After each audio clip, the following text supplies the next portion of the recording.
There are some people out there that would be the perfect match for a very conscious version of yourself.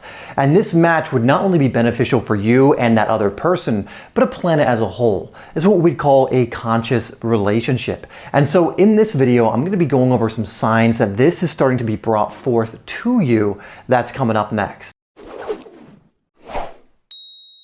Before we jump into that, my name is Dave and this is HeartSpace, where I am creating videos every single day to help you travel along your heart path. And one thing that's really going to help you with what we're talking about in this video and traveling along your heart path is to get into my course, The Miracle of Meditation. That's absolutely free to get into right now. I will link that down below. But without further ado, let's get into what these signs are. I'm going to be giving you 3 of them today. Make sure you use your discernment and see what resonates with you as I go through these. And we're going to start in reverse order with number 3. And number 3 is you see happy couples, partnerships, relationships all of the time in your physical reality. Now, I'm not talking about people who are playing it up or want people to think that they have a happy relationship. I mean, you can genuinely feel the energy of that relationship and you can see people essentially in love and in very conscious and divine relationships. Now, these relationships are actually not very common, which means if you're seeing them all of the time, there is a reason for that. And sometimes this can be because it is a preview of what is about to manifest for yourself. You know, when we chunk up high enough, we are all one, meaning if you're seeing this reflection of yourself in other people and what you're seeing a lot of are people in really conscious relationships, it goes to say that it might be the case that you're about to manifest something similar, or at least your energy is in that direction. Your energy is in a place where this makes sense for it to be appearing in your reality frame. Because remember, the outer world simply follows the inner world. It mirrors what's going on in our inner world. And if you're ready for something like that and it's being reflected in your outer world through other people who, remember, are still a part of the one that we are a part of, then it is a good sign that this is about to come into your physical reality as well. In fact, if that does resonate for you, put in the comments, I am attracting my soulmate now, and we'll move on to number 2. Now, number 2 is a big one, especially if you act this out, but it is you are being drawn to grow all of the time. You know, in my eyes, we're here in a growth-centric experience. Our soul always wants to continually experience, continually grow, and move closer back to that oneness, closer to that which we really are and where we come from. And if you are being drawn to things like this, to investing in yourself, to really giving your time, energy, and resources to improving yourself, that is a sign that you are being led to prepare not only for the next stage of your own life, but for someone who can match that to come in. You know, a lot of people want that dream partner, they want that soulmate, or they want a specific person. And of course, we always want a specific person that we deem is really, really good. Like they have these features, they look like this, they're accomplished, or whatever else it is. Maybe it's someone who's incredibly masculine if you want a man, incredibly feminine if you want a woman. But we don't always think, are we the match to that? Because if you think of someone who is in that energy of being very developed, is in their heart all the time, and is living from that place, not just visiting it, you have to think, would you be the match to that person? Are they envisioning you? Now, that's not to be a put down, that's just a call, an invitation to continually be growing so that you become that person, because a version of you that is that does exist. But in order to move into that version, you have to be it more often than not. You have to move in that way more often than not. And so if you find you are naturally being drawn to growth, you are naturally going through certain habits, certain techniques, certain patterns that are leading you to grow, that could be because among many different things, it's not just about bringing in a partner, but among many different things, you are creating the space for yourself to be ready to bring someone like that in. Now, I want to actually mention about my partner here because I want to really make this clear. It doesn't mean you are already quote unquote accomplished or the finished article. In fact, that doesn't exist. There's no such thing as the finished article. You will be continually experiencing for your whole experience here, and in my eyes, also beyond that, just in different forms.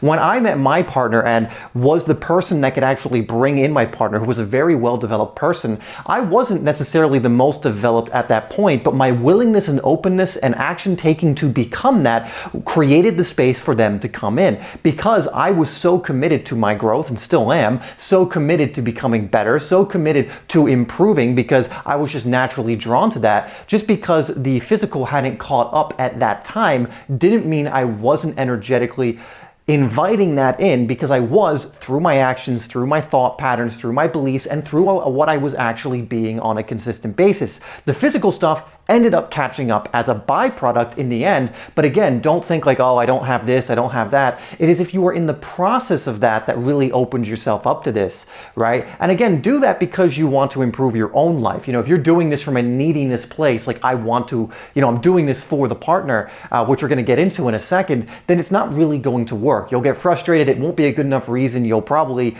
end up going back into old patterns. Make sure you're doing this for your own growth, for your own soul, to experience the things that it wants to experience. But if you're in that process, you are doing much more to open yourself up to a matching person to come in than if you're not. So if you're liking this video or it resonates with you so far, hit that like button and we'll move on to number one. Now, number one is a massive one, and one that I believe if you aren't doing, you really can't bring in that perfect match for you, and it's you do not need them. And this might sound counterintuitive, but you do not need them. Your life is still going to be great without them. You still have a lot going on. You're still developing and growing. They're not going to be a crutch, and you're not needing them, putting out this needy energy. A soulmate doesn't come in through needy energy. Like, I need a soulmate. I need this person to come in. I can't live without them. That is usually not the basis for energy that's going to attract in a quality person, attract in a soulmate, someone who matches, someone who's going to be in a win-win-win situation for you. Win for both of you, win for those around you, and a win for the planet. That's basically like saying, I am going to give the responsibility of my happiness and my fulfillment and my purpose here over to someone else. Not only is that a disservice to yourself, it's a disservice to that person who's now going to start feeling the pressure of, their happiness is reliant on me. That doesn't work when it comes to higher conscious level relationships. And when we're talking about soulmates, mates from the soul, attracted at that level, this doesn't really fly. And if you look at a lot of modern day relationships, a lot of them are based on this needy energy of not wanting to be alone, so you're with a certain person, of thinking you can't go on without them, so you're with a certain person, for security even, so you're with a certain person. And it's okay if certain things like that are a part of the relationship, like security and whatever, really loving the person, and it would be upsetting if they left, absolutely. But it's not coming from a needy place. With my partner, we are both very developed in our own individual way, to the point where if for whatever reason we decided to split ways, in fact we did, and then we came back together, we were absolutely fine and continued to grow. We didn't capitulate or go, completely backwards or anything like that, because individually we're growing as well as divine beings, and we just came together because it was something that we were just drawn to doing, not out of neediness, like I need you or I can't keep growing, I need you or I can't be happy. No, it was I love you and I want you in my life. Not I need you, my life will still go on and still be great, but I want you because this is a match, I love you, etc., etc. It's two very different energies, and it is very difficult, and I would say damn near impossible, to bring or attract in a soulmate or even just a good quality person if you're coming from a neediness. So stop needing this person to come in. Live and love your life even when they're not there, and you will bring someone in who lives and loves and is having a great life themselves that can now co-create with you.